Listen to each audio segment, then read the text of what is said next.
नमस्कार, आप देख रहे हैं इंडिया न्यूज़ का digital platform India news national. मैं हूं आदित्य चौहान। कश्मीर को लेकर के एक बड़ी खबर सामने आई है। अफ़गानिस्तान के सूरत हाल लगातार बदल रहे हैं। तालिबान ने पूरी तरीके से कब्जा कर लिया है और तालिबान के लोग वहां सरकार बनाने की कवायद में जुटे हुए हैं। लेकिन इस बीच अलकायदा ने, खूंखार आतंकी संगठन अलकायदा ने भारत को लेकर के एक बड़ा बयान दिया है, एक बड़ी बात कही है।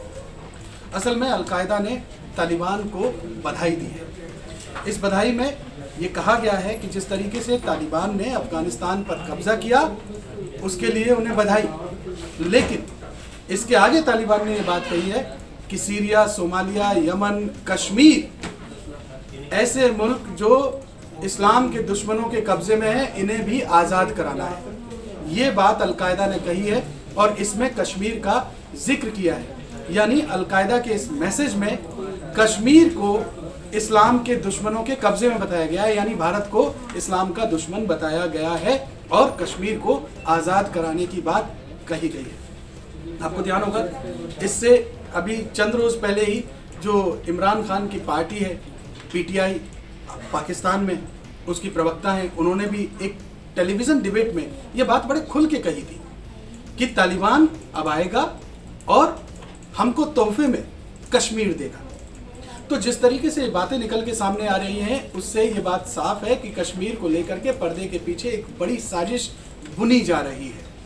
ये एक पहलू है। मैं आपको इसका एक दूसरा पहलू और बताता हूँ कि करीब करीब जैश ए मोहम्मद और तालिबान के बीच पिछले 1-1.5 साल से लगातार इस तरीके के इंटेलिजेंस इनपुट मिल रहे हैं कि तालिबान के साथ मिलकर के जैश ए मोहम्मद एक बड़ी साजिश रच रहा है कश्मीर को लेकर के। और ये साजिश तभी से हो रही है जब से कश्मीर में, जम्मू कश्मीर से 370 हटाई गई है।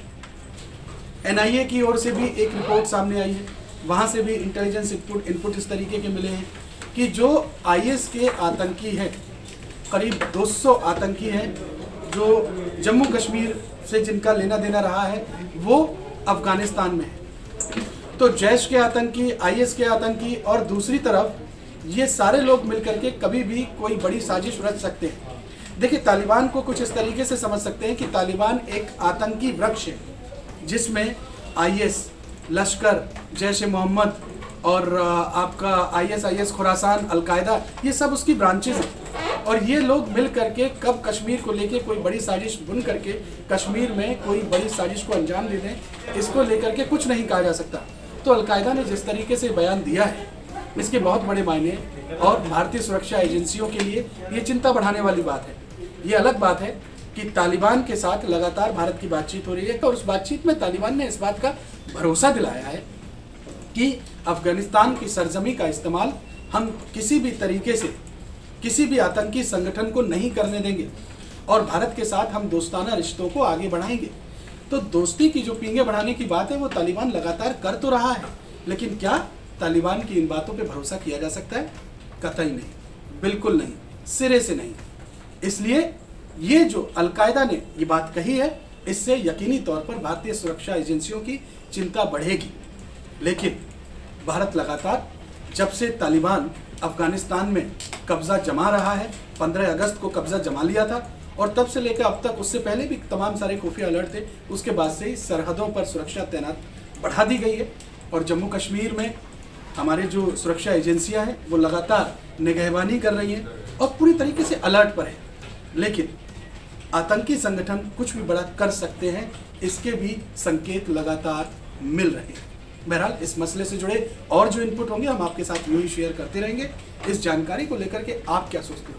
क्या तालिबान की बातों पे भरोसा किया जा सकता है? क्या तालिबान जिस तरीके से दोस्ती की बात हिंदुस्तान के साथ कर रहा है, क्या आप उसे लेकर के एक मजबूत राय बना सकते हैं कि तालिबान ठीक है? आपकी क्या राय है, इसे लेकर के आप कमेंट बॉक्स में लिखिए। इस जानकारी को ज़्यादा से ज़्यादा शेयर कीजिए और हमारे चैनल इंडिया न्यूज़ नेशनल को सब्सक्राइब कीजिए। बहुत शुक्रिया।